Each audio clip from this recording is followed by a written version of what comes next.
दोस्तों नमस्कार। राजनीतिक फकीरों के झोलों को पहचानना शुरू कर दीजिए। आने वाले वक्त में कौन सा राजनीतिक फकीर किस झोले को उठाकर कहां भागेगा, पहचान आपको होने की जरूरत है। डूबती अर्थव्यवस्था के बीच विश्व मंदी की आहट भारत के लिए एक चेतावनी है, और चेतावनी कोई दूसरा नहीं दे रहा है बल्कि भारत जहां से कर्ज उठाता है, जिसके जरिए अंतर्राष्ट्रीय व्यापार में दखल देता है, कुछ मुनाफा कमाता है। चेतावनी वहीं से आ रही है। विश्व बैंक भारत के ग्रोथ रेट को घटा रहा है और आईएमएफ बतला रहा है कि 2026 तक भारत की जो समूची जीडीपी है, यानी अभी वह $3 ट्रिलियन तक पहुंची नहीं है, उससे ज्यादा $4 ट्रिलियन तक की स्थिति 2026 तक दुनिया भर की इकोनॉमी से गायब हो जाएगी। अर्थव्यवस्थाएं सिकुड़ जाएंगी और विकसित देशों के साथ जो गरीब और विकासशील देश हैं, उनका जो व्यापार चलता है और जो भी उससे लाभ होता है, उस लाभ का फायदा उठा पाने की स्थिति में वह आ नहीं पाएंगे। चेतावनी विश्व बैंक और आईएमएफ दे रहा है। भारत की पूरी अर्थव्यवस्था इस दौर में कर्ज में डूबी हुई है। डॉलर के मुकाबले रुपया 82 रुपए को पार कर चुका है, यानी हर दिन भारत दुनिया के बाजार से जो भी सामान मंगाता है उसकी कीमत और बढ़ जाती है, और भारत के बाजार में जब वह कीमत में बेचने की शुरुआत होती है तो महंगाई सामने आकर खड़ी हो जाती है। एक्सपोर्ट भारत का कम इस दौर में हुआ है, इंपोर्ट भारत का इस दौर में बढ़ गया है। लेकिन पहली बार सवाल उसके आगे का है, और कोई यह नहीं कह सकता है कि हम फकीर हैं, हम झोला उठाकर चल निकलेंगे। यह संभव नहीं है, क्योंकि समूची दुनिया के सामने इस मंदी की आहट है। वो अमेरिका हो, वो चीन हो, वो यूनाइटेड किंगडम हो, वो फ्रांस हो, जर्मनी हो, यानी समूचा यूरोप ही क्यों ना हो। और इसकी आहट रशिया में भी महसूस की जा रही है। युद्ध से जूझते हुए रशिया इस बात को समझ रहा है कि अपनी इकोनॉमी तो संभालनी होगी।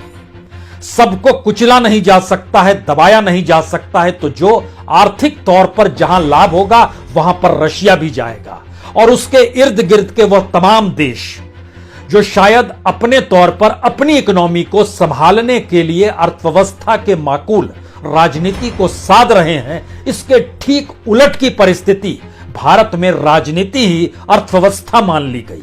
भारत के भीतर राजनीतिक मंत्र ही इस देश के भीतर में इकोनॉमिक पॉलिसी को मानने की दिशा में ले जाया गया।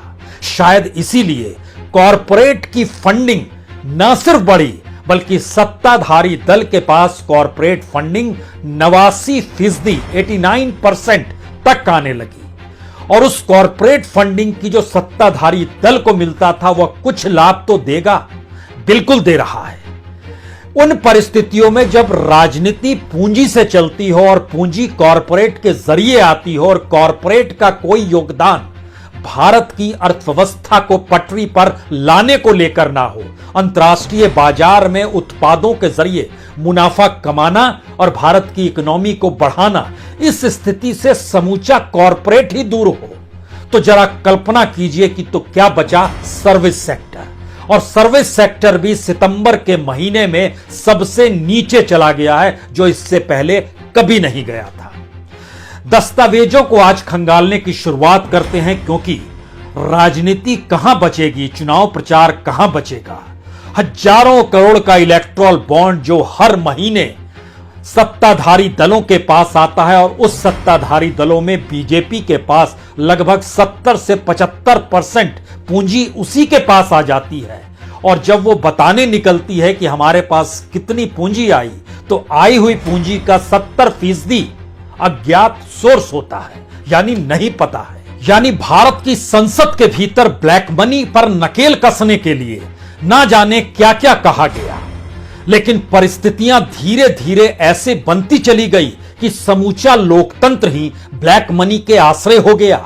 यानी चुनाव है, वोट चाहिए, विधायक चाहिए, सांसद चाहिए। इस आंकड़े को अगर परखना शुरू करें तो देश की कोई भी कॉरपोरेट भारत की राजनीति के सामने टिक नहीं पाएगी, क्योंकि यहां पर कोई प्रोडक्ट नहीं है राज्यों पर कब्जा करने की स्थिति, और इस परिस्थिति के दायरे में कहीं ना कहीं आरबीआई भी आ गया, बैंकों की स्थितियां भी आ गई, और यही चेतावनी आईएमएफ दे रहा है, यही चेतावनी विश्व बैंक दे रहा है। तो क्या भारत की समूची अर्थव्यवस्था को कंगाल बनाकर राजनीतिक सत्ता प्राप्त करने की जो पूरी रणनीति है, इस विश्व मंदी के दौर में भारत को कहीं डुबो ना दे? और अगर डुबोने की परिस्थितियां सामने आकर खड़ी हो गई तो सवाल सिर्फ सोने को गिरवी रखने भर की बात नहीं होगी, बल्कि भारत का बाजार अंतर्राष्ट्रीय पूंजी के गिरफ्त में होगा, और उस पूंजी पर भारत की कोई लगाम नहीं होगी। भारत की करेंसी जो डॉलर के मुकाबले अभी 82 रुपए 20 पैसे और 33 पैसे तक पहुंच चुकी है, वह आने वाले वक्त में 100 का आंकड़ा तुरंत पार कर जाएगी, क्योंकि चेतावनी आईएमएफ दे रहा है, चेतावनी वर्ल्ड बैंक दे रहा है। और दुनिया भर के विकसित देश अपने अपने सेंट्रल बैंकों के जरिए जो इंटरेस्ट रेट बढ़ा रहे हैं, उसका सीधा असर भारत के शेयर बाजार पर पड़ रहा है, भारत के भीतर निवेश को लेकर पड़ रहा है। यानी सवाल यह नहीं है कि बेरोजगारी कितनी, महंगाई कितनी, लोगों की कैपेसिटी खरीदने की कितनी कम हो गई, मैन्युफैक्चरिंग सेक्टर कैसे डामाडोल हो गया, इकोनॉमी कैसे डामाडोल होते हुए अब सर्विस सेक्टर को भी अपनी गिरफ्त में ले चुकी है, क्योंकि जिक्र हमने किया कि सर्विस सेक्टर भी सितंबर के महीने में सबसे नीचे आ गया, जो इससे पहले कभी नहीं था। लेकिन दस्तावेजों को टटोलिए, क्योंकि वर्ल्ड बैंक बहुत साफ कहता है, तीसरी बार विश्व बैंक ने कहा आपकी ग्रोथ रेट लगातार नीचे जा रही है, संभल जाइए। कल तक 7.5% थी, हम उसे अब 6.5% करते हैं, यानी सफर 9% से शुरू हुआ और 6.5% पर आ गया। अभी भी कई महीने नहीं, 6 महीने बचे हैं।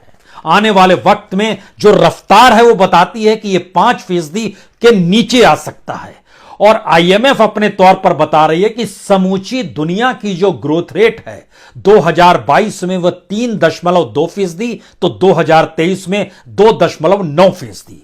लेकिन चेतावनी आईएमएफ की एक कदम आगे है, क्योंकि वह स्पष्ट आंकड़ों में बता रहा है कि $4 ट्रिलियन भारत की मौजूदा वक्त में जो पूरी जीडीपी है यह $2.7 ट्रिलियन की है, यानी $1.3 ट्रिलियन भारत की पूरी जीडीपी से ज्यादा।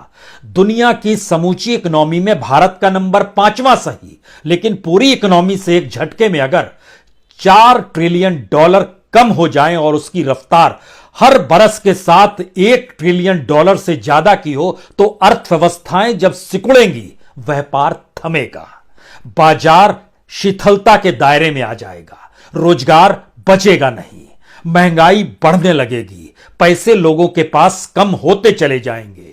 तो क्या यह सरकार कहेगी चुनाव जिताइए, 5 किलो अनाज फ्री में देंगे?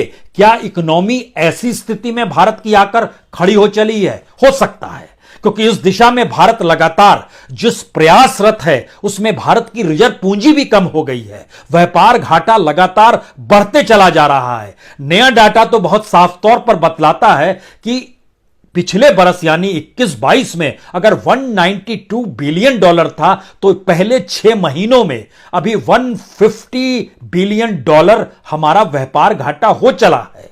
यानी जीडीपी के मुकाबले पिछले बरस जो परसेंटेज था उससे हम दुगनी परिस्थिति से ज्यादा बुरी हालत में हैं। पिछले बरस तो 1.2% था, इस बरस वह बढ़ते बढ़ते और ज्यादा ना बढ़ जाए, 3% पार ना कर जाए। यही स्थिति करंट अकाउंट डेफिसिट की है, जो एक लिहाज से समझिए इसे कि 2021-22 में $38 बिलियन था, इस वक्त $24 बिलियन हो चला है। अगर भारत की सर्विस सेक्टर भी डामाडोल हो गई तो जो 60% योगदान है सर्विस सेक्टर का, धराशायी चीजें कैसे होंगी, संभालेगा कौन? ये राजनीति चुनाव प्रचार के जरिए क्या कुछ संभालेगी।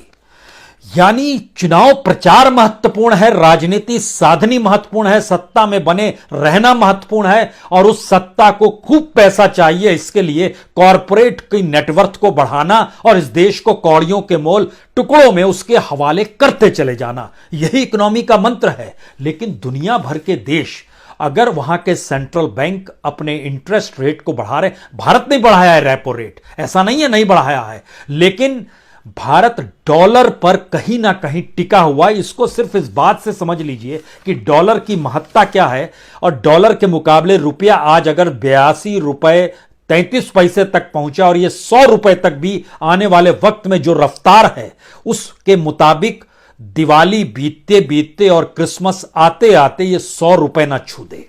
ऐसी स्थिति में भारत की रफ्तार हो चली है, और तब जो एवरेज रिजर्व पूंजी की जो घटेगी भारत की, उसको संभालेगा कौन और संभलेगी कैसे?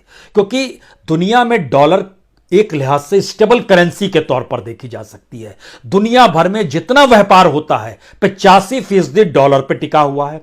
दुनिया भर के जो भी सेंट्रल बैंक हैं अलग अलग देशों के, उसमें 64% विदेशी करेंसी डॉलर के तौर पर होती है, और दुनिया भर में 39% कर्ज जो है वो डॉलर के जरिए ही दिया गया है। तो डॉलर के मुकाबले करेंसी कम होना यह कहने से काम नहीं चलेगा कि देखिए हमने रशिया के साथ और आने वाले वक्त में कई एशियाई देशों के साथ हम रुपए में ट्रांजैक्शन करेंगे।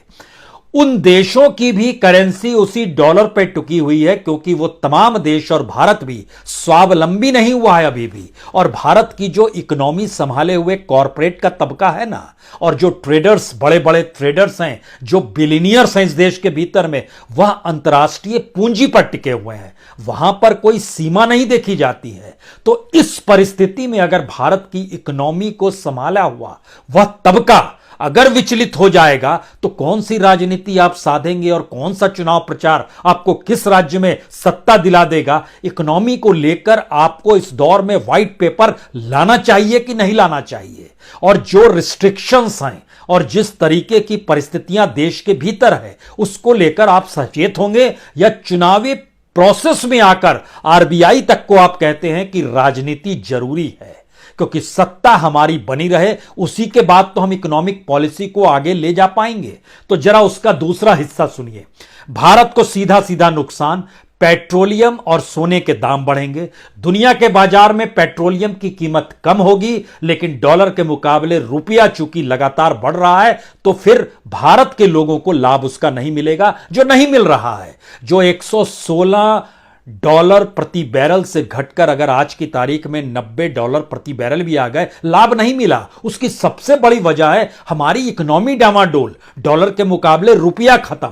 दूसरी स्थिति, सामानों की जो कीमत बढ़ेगी और समाज के भीतर जो आक्रोश पनपेगा, वह राजनीति को डिगा तो नहीं देगा। और भारत के भीतर की परिस्थितियां इस विश्व मंदी के दौर में, जब समूची दुनिया उससे प्रभावित हो रही है, तो बिलियनियर्स जो होते हैं वो या तो चूहे के तौर पर होते हैं या कबूतर के तौर पर होते हैं जो उड़ जाते हैं।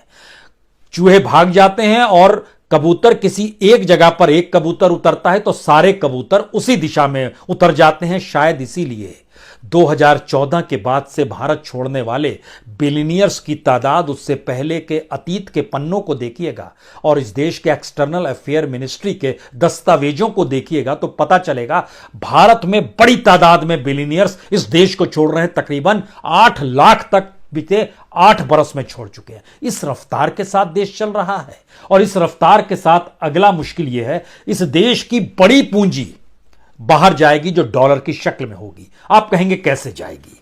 हम तो एक्सपोर्ट कर रहे हैं, इंपोर्ट भी कर रहे हैं, लेकिन उससे हटकर बच्चे यहां के हायर एजुकेशन के लिए जाते हैं, उनकी तादाद इस बरस का जो आंकड़ा है 7,85,000 बच्चे हायर एजुकेशन के लिए बाहर चले गए। वो डॉलर की शक्ल में उन्हें वहां पर फीस देनी होगी, रुपये में डॉलर में कन्वर्जन होगा, उन पर बोझ जरूर पड़ेगा क्योंकि रुपया ज्यादा खर्च होगा, लेकिन वह पूरी स्ट्रेंथ भारत की लगातार बाहर जा रही है। और घूमने जाना भी महंगा, तो हम उस क्लास का जिक्र नहीं कर रहे, हम तो पढ़ाई तक का जिक्र कर रहे हैं। और भारत के भीतर में निवेश इस दौर में कम हो रहा है, जिसकी चेतावनी IMF भी दे रहा है, वर्ल्ड बैंक भी दे रहा है। विकसित देशों के इन्वेस्टर भारतीय शेयर मार्केट से पैसा निकाल रहे हैं, वर्ल्ड बैंक की पूरी रिपोर्ट बतला रही है। जोखिम कम करने के लिए अब स्थिति दुनिया के सामने यह भी है, कल तक गोल्ड जमा करते थे, अब डॉलर जमा किया जा रहा है। अब आप क्या करेंगे? तो डॉलर अगर अंतर्राष्ट्रीय तौर पर जमा किया जा रहा है तो यहां के बिलियनियर्स जो होंगे वह भी तो डॉलर जमा कर रहे होंगे। तो सरकार का जो पूरा अपना रिजर्व का खाका है जो $100 बिलियन से ज्यादा एक बरस में कम हो गया और उसकी रफ्तार अब हर महीने $20 बिलियन तक आ चुकी है, 20 से $22 बिलियन तक। तो इस रफ्तार को अगर आईएमएफ की थ्योरी माने और 2026 तक ले जाएं तो हमारे पास रिजर्व करेंसी कितनी बचेगी सरकार को बताना चाहिए कि बचेगी भी या नहीं बचेगी, या हम फिर बहुत सारे